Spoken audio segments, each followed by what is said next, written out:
दुनिया में दूसरे नंबर पर सबसे अमीर इंसानों की लिस्ट में एलॉन मस्क सेकंड नंबर पर है। जी हाँ, कुछ दिन पहले ये फर्स्ट नंबर पर थे, लेकिन जेफ बेजोस ने इनको कुछ बिलियन से पीछे छोड़ दिया है।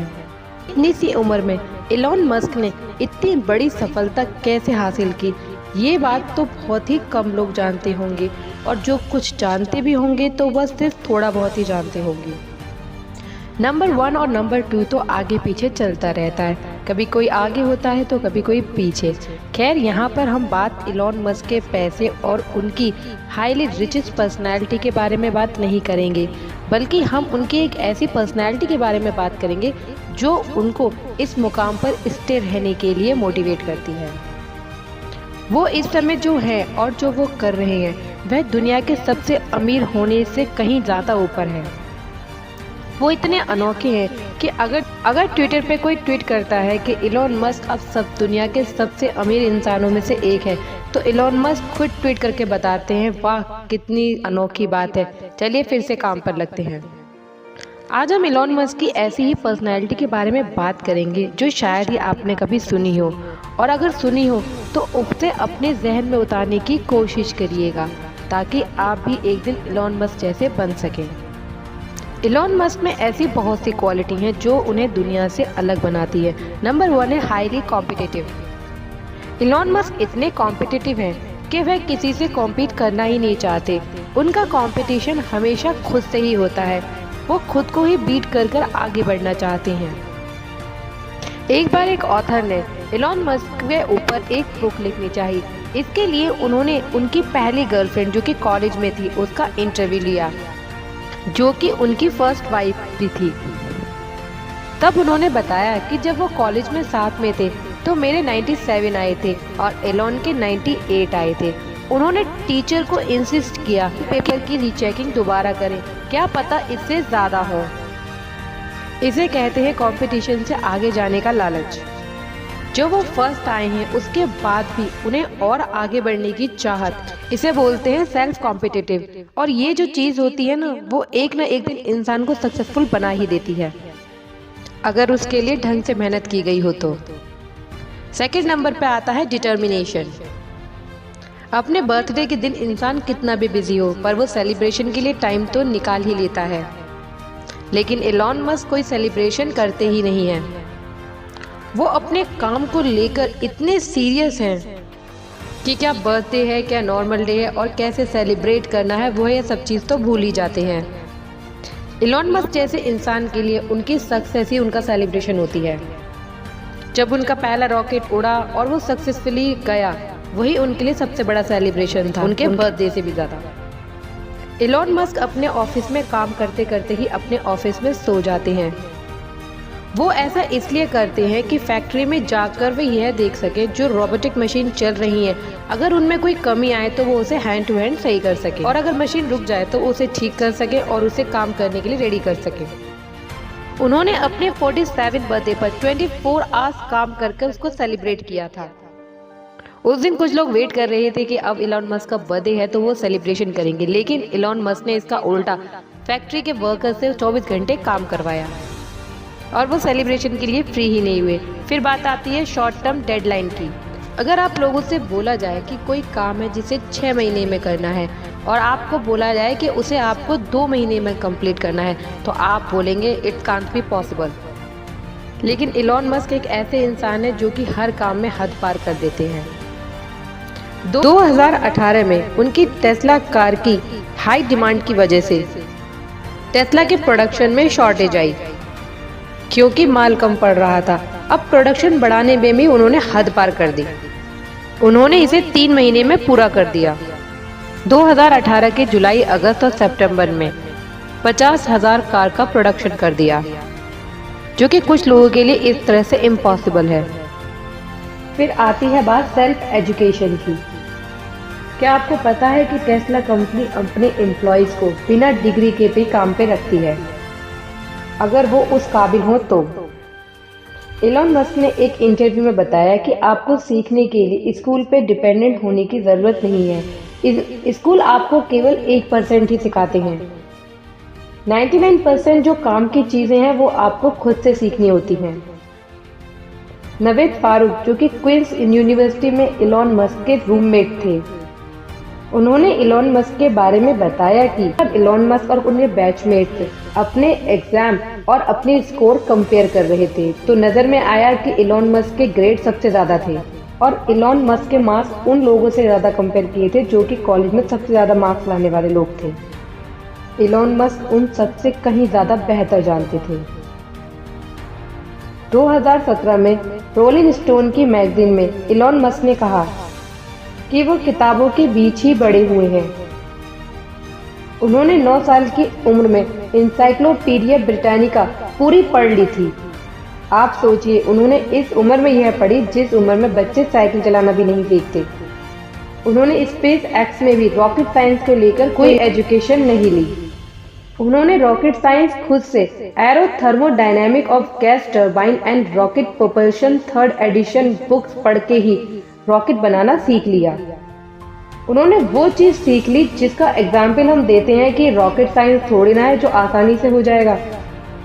रॉकेट साइंस सबसे टफ मानी जाती है और उसको खुद से सीखना एक बहुत बड़ी बात है। अब बात आती है क्विक डिसीजन की। हर बड़े और सक्सेसफुल इंसान में हमेशा क्विक डिसीजन लेने की एबिलिटी होती है और अगर हर इंसान में है तो इलॉन मस्क पे जाहिर सी बात है होगी ही। एक बार टेस्ला फैक्ट्री में मशीन टूल खराब हो गया था जो कि सिर्फ फ्रांस में बनता है, लेकिन इलॉन मस्क ने उसे ऑर्डर नहीं किया।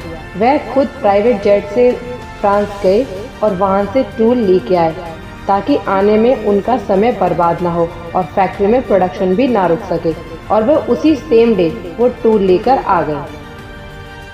ऐसे कितने किस्से हैं जहां पर इलॉन मस्क अपना समय बर्बाद नहीं करना चाहते। चलिए एक और किस्से के बारे में बात करती है।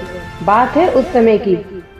2006 में फॉल्कन 1 रॉकेट की टाइमिंग यूएस गवर्नमेंट ने इलॉन को फॉल्कन 1 लॉन्च करने के लिए रोक दिया था क्योंकि उस समय अमेरिका का टाइटन 4 रॉकेट लॉन्च हो रहा था।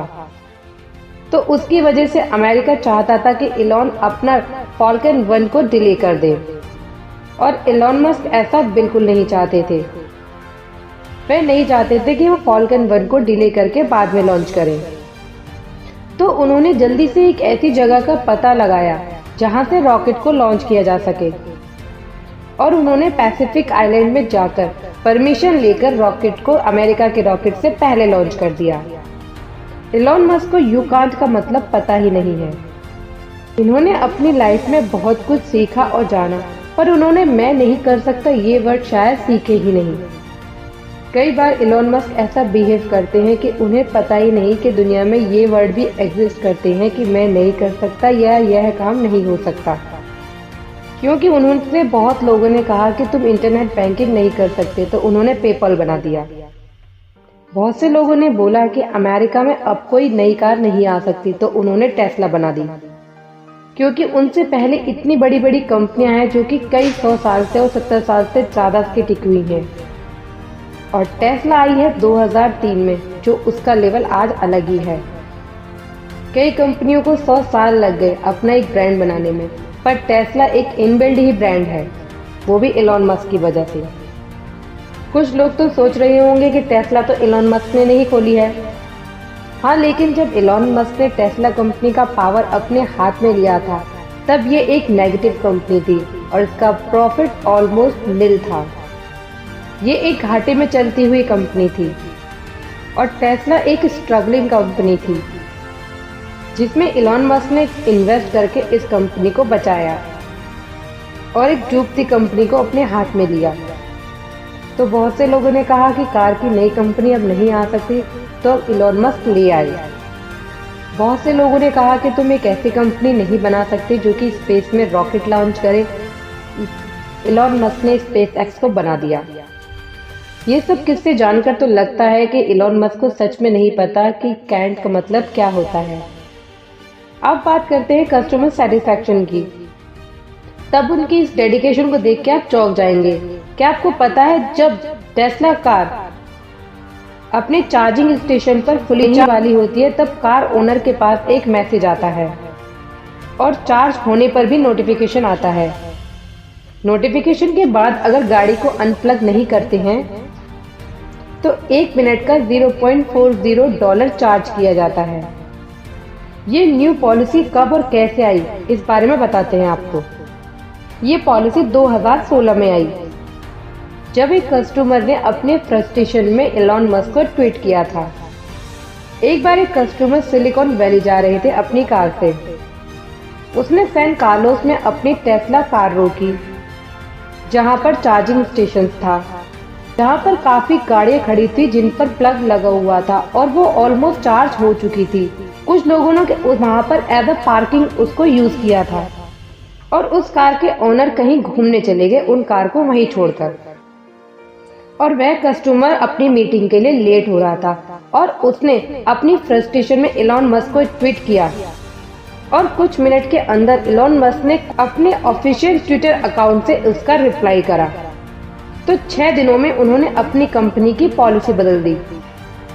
सोचिए, जो बंदा इतना बड़ी मुकाम पर होने के बाद भी एक नॉर्मल ट्वीट को इतनी इम्पोर्टेंस देता है, तो वह कितने सीरियस होंगे किसी चीज को करने के लिए। 6 दिन में अपनी पॉलिसी बदल दी कि अगर कोई भी बंदा अपनी गाड़ी को प्लग से अनप्लग नहीं करता है चार्ज होने के बाद, तो उस पर चार्ज होगा। और ट्विटर पर एलॉन मस्क कितने एक्टिव रहते हैं इसका तो आपको पता ही होगा, और हर ट्वीट का वो बहुत ही इंस्टेंट जवाब देते हैं। जब उन्होंने ट्विटर पर ट्वीट किया यूज सिग्नल, तो वह सिग्नल ऐप इतनी पॉपुलर होने लगी कि हर कोई उसको अपने प्ले स्टोर से इंस्टॉल करने लगा और वह ऐप अपने टॉप पर आने लगी। इससे पहले किसी को पता ही नहीं था कि सिग्नल ऐप क्या है। टेक्निकल लोगों को भी इसके बारे में नहीं पता था और कुछ ही दिनों में यह ऐप एक पॉपुलर ऐप हो गई। दोस्तों, अगर आप भी एलॉन मस्क की तरह कुछ सीखना चाहते हैं तो बुक से अच्छा माध्यम कोई नहीं हो सकता।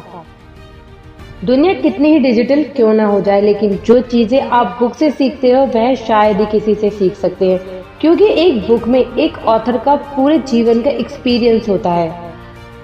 अगर आपको एलॉन मस्क जैसा फुल पावरफुल इंसान बनना है तो आपको अपने अंदर यह हैबिट इनबिल्ट करनी ही होगी कि आप भी कुछ रिकमेंडेड बुक्स पढ़ें जो आपको अंदर से मोटिवेट करें कुछ करने के लिए, और आपकी डिक्शनरी में भी कैंट नामक कोई वर्ड ना रहे। एलॉन मस्क एक ऐसी एजुकेशन के बारे में बोलते हैं जो कि स्कूल, घर और कॉलेज में नहीं सिखाई जाती। वो आपको अपने खुद के एक्सपीरियंस से, आपको अपने खुद के चाह से सीखनी होती है। दोस्तों, अगर आपको एलॉन मस्क की ये वीडियो पसंद आए तो चैनल को लाइक, शेयर और सब्सक्राइब करना ना भूलें। मिलते हैं नेक्स्ट वीडियो में। Thank you.